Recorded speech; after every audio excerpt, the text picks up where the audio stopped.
ठीक है। सो अब वेक्टर रिजोल्यूशन का एप्लीकेशन क्या है, हम वेक्टर रिजोल्यूशन पढ़ क्यों रहे हैं। तो वेक्टर रिजोल्यूशन की एप्लीकेशन क्या है,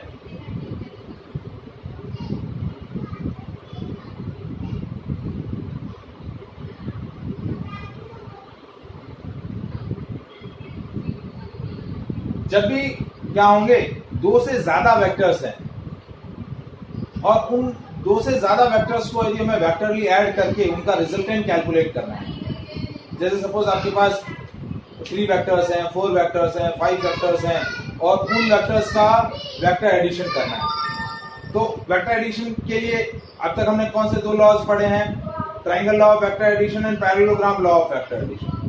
तो triangle law of vector addition में क्या है,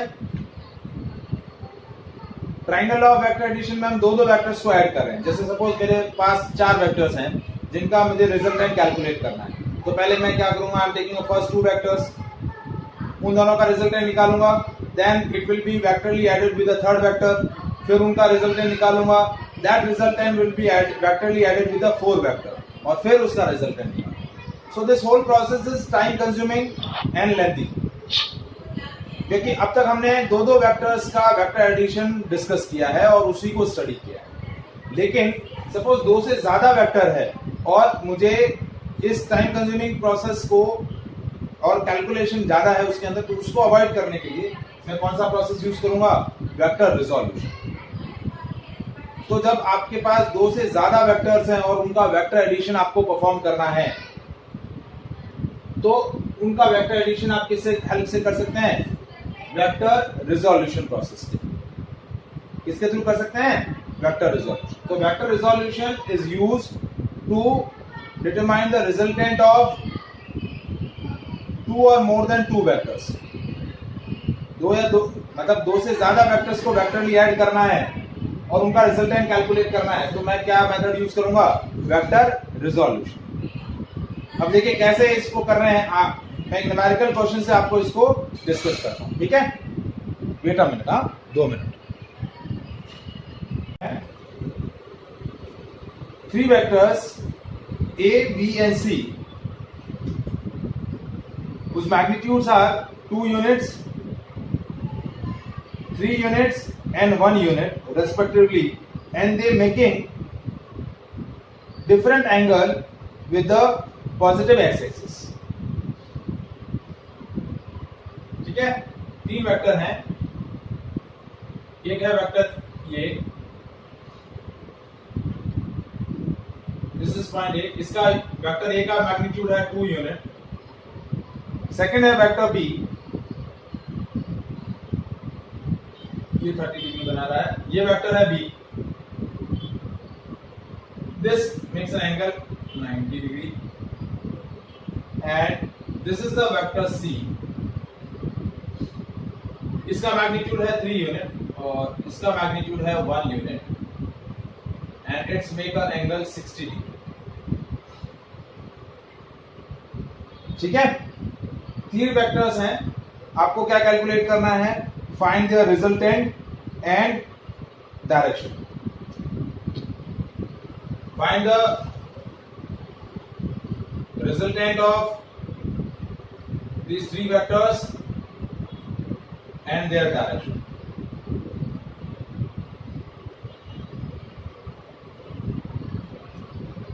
इन तीनों वेक्टर्स का रिजल्टेंट कैलकुलेट करना है और उनकी डायरेक्शन कैलकुलेट करना।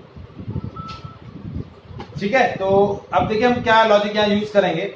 यहां हम वेक्टर रिजोल्यूशन जो है वो यूज कर रहे हैं। हमारे पास जितने भी वेक्टर्स दे रखे हैं, 3 वेक्टर्स दिए हैं, इन तीनों वेक्टर्स का पहले हम क्या करेंगे, 2 डायमेंशनली रिजोल्यूशन करेंगे। वेक्टर ए का 2 डायमेंशनली रिजोल्यूशन होगा, वेक्टर बी का 2 डायमेंशनली रिजोल्यूशन होगा और वेक्टर सी का 2 डायमेंशनली रिजोल्यूशन होगा। फिर इन तीनों के एक्स एक्सिस कंपोनेंट को हम ऐड करेंगे, वाई एक्सिस कंपोनेंट को ऐड करेंगे। तो हम कह रहे किसका रिजोल्यूशन कर रहे हैं, resolution of 2D resolution of vector A. Vector A का 2D रिजोल्यूशन किया। तो देखिए वेक्टर ए का मैग्नीट्यूड क्या है 2 unit and it's making an angle 30 degree with the positive x axis. हमेशा जो थीटा आप लेंगे, थीटा क्या होगा, angle made by the vector with the positive x axis. Positive x axis के साथ वो क्या एंगल बना रहा है, वो वेक्टर आप, वो थीटा आपको लेना है। तो देखिए इस वेक्टर ए का मॉडुलस है 2 यूनिट और इसका थीटा कितना है 30 डिग्री। तो इसका एक्स एक्सिस कंपोनेंट क्या हो जाएगा, a cos थीटा, इसका y एक्सिस कंपोनेंट क्या हो जाएगा, a sin। तो a cos थीटा हो गया 2 cos 30 और y एक्सिस कंपोनेंट हो जाएगा 2 sin 30। तो x एक्सिस कंपोनेंट हुआ 2 into cos 30, cos 30 √3/2, तो √3 और 2 into 1/2। तो x एक्सिस कंपोनेंट क्या हुआ, a का x एक्सिस कंपोनेंट हुआ √3 और a का y एक्सिस कंपोनेंट हुआ 1 यूनिट।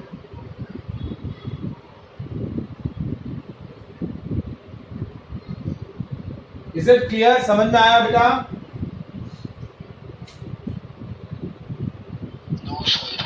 नहीं आया समझ में? देखिए क्या दिया है, मुझे 3 वेक्टर दिए हैं, इन तीनों का वेक्टर एडिशन करके मुझे उसका रिजल्टेंट कैलकुलेट करना है और उसकी डायरेक्शन कैलकुलेट करना है। तो उसके लिए मैं क्या यूज करूंगा, वेक्टर रिजोल्यूशन यूज करूंगा। क्या यूज करूंगा, वेक्टर रिजोल्यूशन प्रोसेस यूज करूंगा।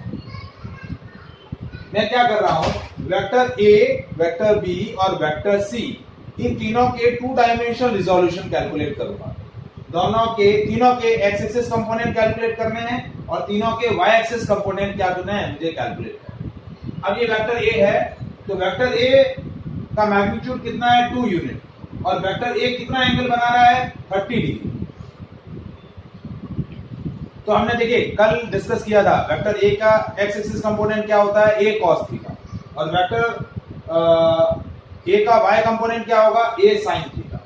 तो a cos थीटा यानी 2 cos 30 और 2 sin 30।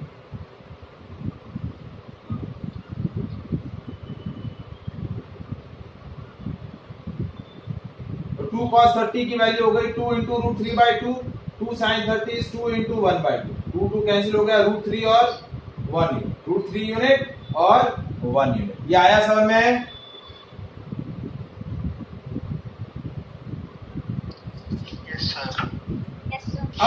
अब मैं क्या कर रहा हूं, वेक्टर बी।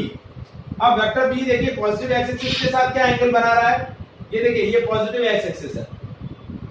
तो पॉजिटिव एक्स एक्सिस के साथ ये एक्स एक्सिस के साथ ये एंगल बनाएगा कितना, 270 डिग्री। 90 नहीं बना रहा है। देखिए आपने ट्रिग्नोमेट्री में पढ़ा होगा, ये थीटा पॉजिटिव होता है और ये थीटा नेगेटिव होता है। तो आप या तो 270 डिग्री लें या फिर -90 लें। क्या लें, 270 डिग्री या फिर -90, क्योंकि क्लॉकवाइज रोटेशन वाला जो एंगल होता है वो नेगेटिव होता है। क्या होता है, नेगेटिव। तो अब 2D resolution of vector B calculate करना। तो क्या हो गया, 2D resolution of vector B क्या आएगा, bx हो जाएगा b cos -90। b का मैग्नीट्यूड है 3 यूनिट और cos -90 होता है cos 90, क्योंकि cos माइनस थीटा होता है cos theta. cos minus theta क्या होता है, cos थीटा, और sin माइनस थीटा होगा माइनस sin थीटा। तो हो गया cos 90, यानी ये हो गया 0, क्योंकि cos 90 की वैल्यू होती है, cos 90 की वैल्यू होती है 0। अब by क्या हो जाएगा, b sin 90 -90, ये हो गया -b sin 90। b का मैग्नीट्यूड है 3, तो -3 into 1, तो इसका मैग्नीट्यूड कितना आ जाएगा, by का मैग्नीट्यूड आ जाएगा -3। कितना आ जाएगा, -3। ठीक है। अब मैं 2D रिजोल्यूशन कैलकुलेट कर रहा हूं। वेक्टर सी का, किसका, वेक्टर सी का। Now 2D resolution of vector C. तो देखिए Cx, अब देखिए वेक्टर सी क्या एंगल बना रहा है, पॉजिटिव एक्सिस के साथ वो एंगल बना रहा है 120 डिग्री। या तो आप क्या लें -60 या फिर 120, ठीक है। तो ये हो गया Cx क्या हो जाएगा, C cos 120। तो Cx की वैल्यू की, C का मैग्नीट्यूड है 1, cos 120 की वैल्यू -1/2। ये आंसर हो गया -1/2। और Cy की वैल्यू हो जाएगी C sin 120। क्या हो जाएगा, C sin 120। तो C का मैग्नीट्यूड 1, sin 120 की वैल्यू होती है √3/2।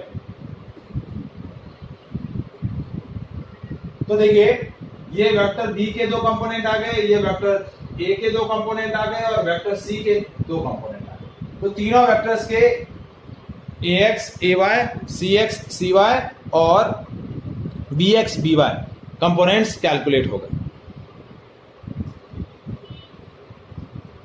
ठीक है। अब हमारा इस डायग्राम का कोई काम नहीं है, ये डायग्राम हमने इरेज कर दिया।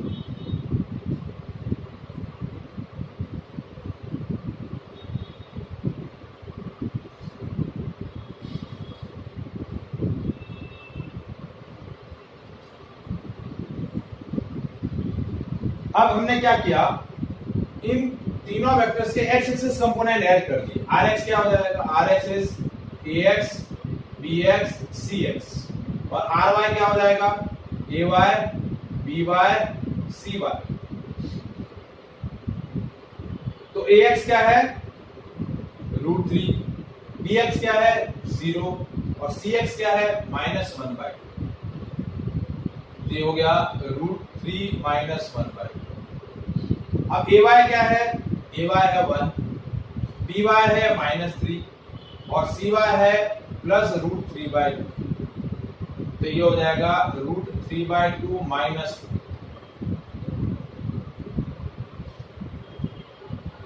Rx और Ry समझ में आया बेटा?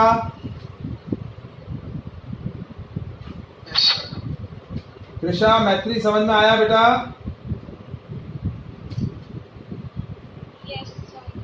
तो ये हमने इन तीनों वेक्टर्स के एक्स एक्सिस कंपोनेंट्स ऐड कर दिए और वाई एक्सिस कंपोनेंट ऐड कर दिए।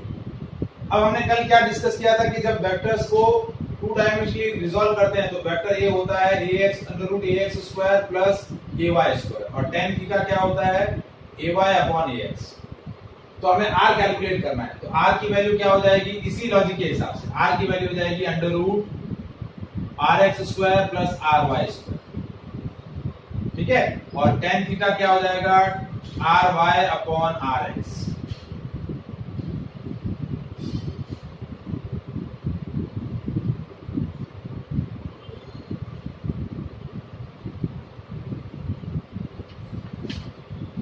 ठीक है, तो बस अब वही हम कैलकुलेट कर लेते हैं।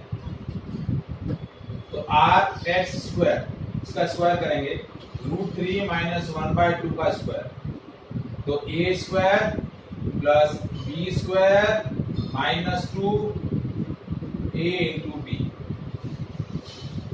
तो हो गया 3 प्लस 1/4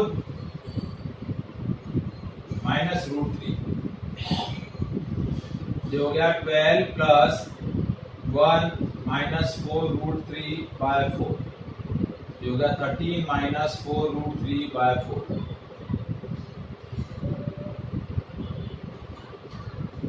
तो कैलसी से कैलकुलेट करें इसको,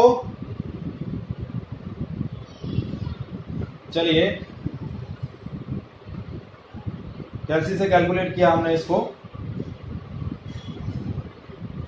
√3 की वैल्यू होती है 1.732 इंटू 4, 6.982 माइनस 13 माइनस दिस, तो एंड डिवाइडेड बाय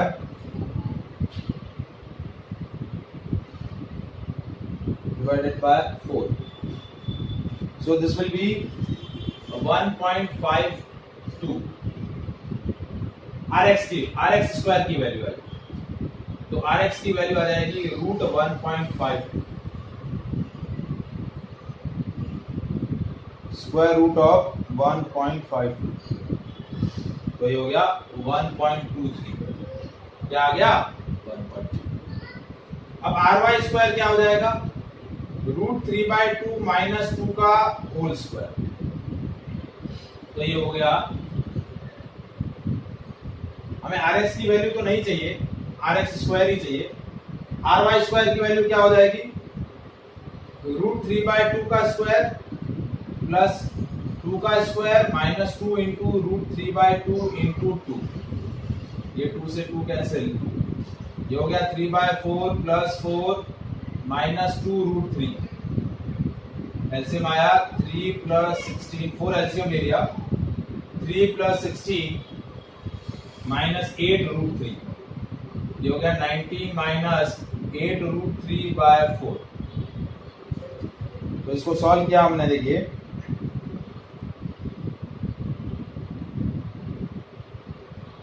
8 इंटू 1.732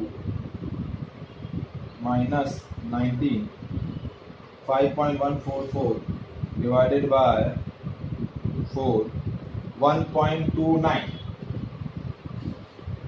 ये वैल्यू कितनी आ गई 1.29। तो अब आपका एडिशन क्या हो गया, R is under root RX square plus RY square, ठीक है। तो R की वैल्यू हो गई 1.52 प्लस 1.29 और इसका स्क्वायर रूट करना, ठीक है। तो देखिए 1.52 प्लस 1.29 2.81 का स्क्वायर रूट लेना है 2.81, तो ये हो गया 1.67, ये आपका रिजल्टेंट आ गया। अब direction tan theta is equal to RY upon RX, तो पहले स्क्वायर रूट ऑफ 1.29 लेना है, देखिए क्योंकि RY स्क्वायर है 1.29, RY स्क्वायर क्या है 1.29, तो RY हो जाएगा स्क्वायर रूट ऑफ 1.29, तो 1.29 का स्क्वायर रूट आ गया 1.135 और RX का स्क्वायर रूट क्या आ जाएगा, स्क्वायर रूट ऑफ 1.52 1.232, इन दोनों का रेशियो लेंगे तो theta is equal to tan inverse 1.135 divided by 1.232, that will be 0.924, ये आपकी डायरेक्शन है। आया समझ में बेटा,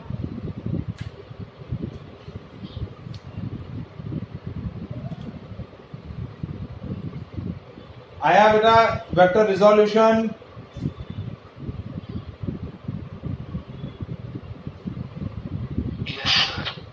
तो देखिए कैलकुलेशन रहेगी, लेकिन दो से ज्यादा वेक्टर्स को यदि वेक्टरली ऐड करना है तो एक यही टेक्निक है जिससे हम वेक्टर को ऐड कर सकते हैं। मतलब इसमें क्या होगा, यदि आप वो वाला तरीका यूज करते तो पहले आपको क्या करना पड़ता, दो वेक्टर्स के मैग्नीट्यूड है उनके बीच का एंगल देखना पड़ता, फिर उनका रिजल्टेंट निकालना पड़ता ट्राइंगल लॉ या पैरेललोग्राम लॉ वेक्टर एडिशन से, फिर वो रिजल्टेंट को तीसरे के साथ फिर ऐड करके फिर रिजल्टेंट निकालना पड़ता। इसमें सारे वेक्टर्स के एक्स एक्सिस कंपोनेंट निकाले, सारे वेक्टर्स के वाई एक्सिस कंपोनेंट निकाले, फिर एक्स एक्सिस कंपोनेंट को ऐड करके RX निकाल दिया, वाई एक्सिस कंपोनेंट्स को ऐड करके RY निकाल दिया, रिजल्टेंट आएगा under root RX square plus RY square और डायरेक्शन आ जाएगी RY upon RX। Is it clear? So that is the application. So that is the important application of triangle law of vector resolution. That is one of the important application of vector resolution. Is it clear to all of you? Yes, sir. अब आता है polygon law of vector addition. एक से ज्यादा, दो से ज्यादा vectors हैं तो उसके लिए हम क्या यूज कर सकते हैं, polygon law of vector addition.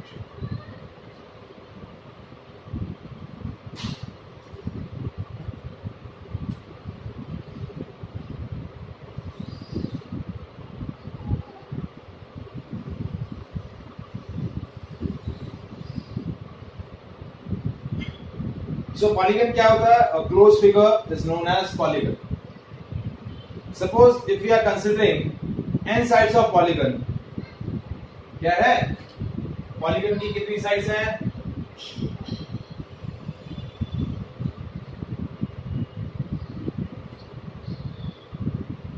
n. Suppose n minus 1 sides of a polygon represent n minus 1 non-zero vectors in a same order. मैंने क्या बोला कि total number of sides of polygon की कितनी है, n है। उन n साइड में से एक साइड हमने हटा दी, एक साइड कम कर ली, रिमेनिंग कितनी बची, n minus 1. So if the n minus 1 sides of a polygon represent n minus 1 non-zero vectors in a same order, then closing side of a polygon represent their resultant in opposite order.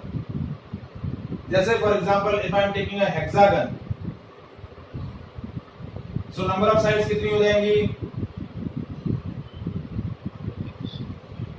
hexagon में number of sides कितनी होगी, 6. So if you have 5 number of vectors, you have number of vectors 5, so you have to take an hexagon. यदि number of vectors 4 है तो you have taken pentagon. जितने vectors को vectorially add करना है उससे एक ज्यादा नंबर का आपको क्या करना है, पॉलीगन ले लेना है। सो मुझे 5 वेक्टर्स हैं, उन 5 वेक्टर्स को वेक्टरली ऐड करना है। So I am taken a hexagon. So in this hexagon 5 sides of a hexagon represent 5 non-zero vectors in a same order. Then its 6th side represent their resultant in opposite order. 1 2 3 4 5, ठीक है। ये vector A, ये vector B, ये vector C, ये vector D, ये vector E। तो ये जो क्लोजिंग साइड होगी that will represent their resultant in opposite order.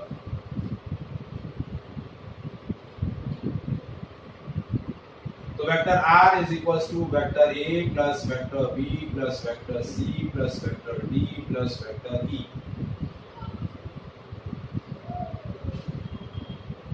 अब देखिए पहले इन दोनों, ये दो वेक्टर्स हैं, ट्रायंगल लॉ के हिसाब से इसका रिजल्टेंट ये लिखा क्यों है ऐसा, देखिए triangle law of vector addition को यूज करें। 2 sides of a triangle represent their resultant, then third side represent their resultant.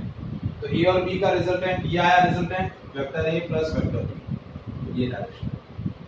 अब इस ये this represent a vector and this also represent a vector. 2 sides of a triangle represent 2 non-zero vectors in a same order, then third side represent their resultant in opposite order। ये क्या हो जाएगा, vector A plus vector B plus vector C। Now this side is a side of triangle which represent a one non-zero vector, and this is another side which represent another side of triangle, then this closing side of a triangle represent their resultant in opposite order। तो ये क्या हो जाएगा, A plus B plus C plus D, ठीक है। फिर ये दो sides, so this represent a non zero vector, this side of a triangle represent non zero vector, this closing side represent their resultant in opposite order. सो ये हो गया vector A plus vector B plus vector C plus vector D plus vector E, and this is known as the polygon law of vector addition। Is it clear? Any doubt to anyone?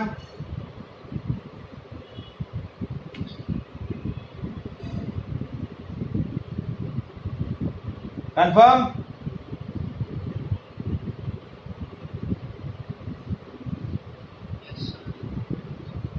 ठीक है,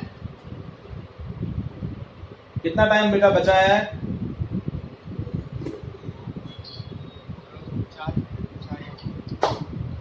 तो आज हम यहीं तक discuss करते हैं। एक मैं क्वेश्चन दे रहा हूं, ये क्वेश्चन आप मुझे कल सॉल्व करके, मुझे आज एक ही क्वेश्चन दे रहा हूं, ये सॉल्व करना है वेक्टर रिजोल्यूशन का। ठीक है, 3 वेक्टर्स। हाँ जी, हाँ वेक्टर रिजोल्यूशन का।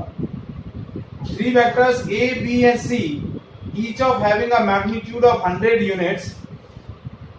3 वेक्टर हैं A, B and C, each of magnitude of 100 units.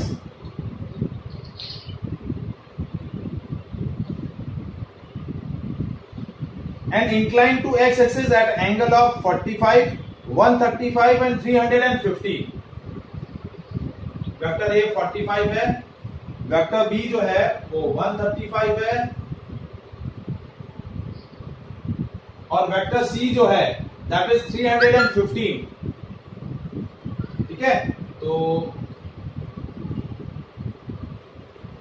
ये पूरा एंगल 315 है, तो ये एंगल 75 हो गया। ये वेक्टर A है, ये वेक्टर B है, ये वेक्टर C है। तीनों का मैग्नीट्यूड आपको क्या दिया हुआ है? 100 यूनिट। ये 45 डिग्री बना रहा है, ये 135 बना रहा है, और ये -75 या 315 पॉजिटिव का। तो इनका वेक्टर एडिशन करना है, इनका रिजल्टेंट और इनकी डायरेक्शन बताना।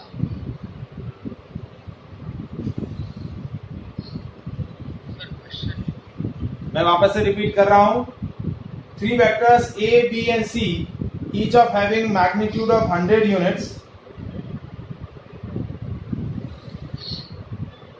Vector A makes an angle 45, vector B makes a 135, and vector C makes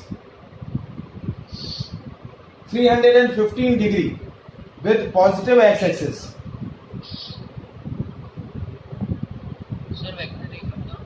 Vector A 45.